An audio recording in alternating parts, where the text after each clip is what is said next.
इस वक्त children library में हूँ। बहुत ही खूबसूरत बिल्डिंग है और मैं देख रही थी फूल। आप देखें ज़रा उस तरफ, क्या खूबसूरत नज़ारा है। ये फूल दिखाएं, सारे फूल बेली और बहार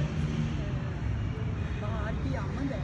लेकिन जब मेरी नज़र पड़ी अचानक यहाँ पे, मैंने ये शापर अभी यहाँ से उठाया नहीं, आपको सिर्फ दिखाना था कि यहाँ कोई बंदा आया गुजरते हुए, कोई बच्चा या जो भी, तो चिप्स उसको खा रहा था, जो भी, तो वो यहाँ फेंक गया।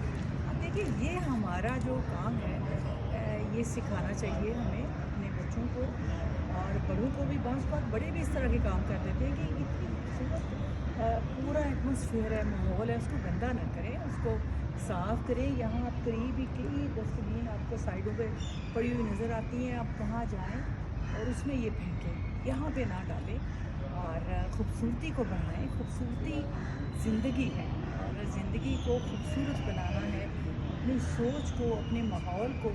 और यकीनन जो ज़ाहिर की खूबसूरती है वो भी हमारी सोच पर बहुत असर अंदाज होती है।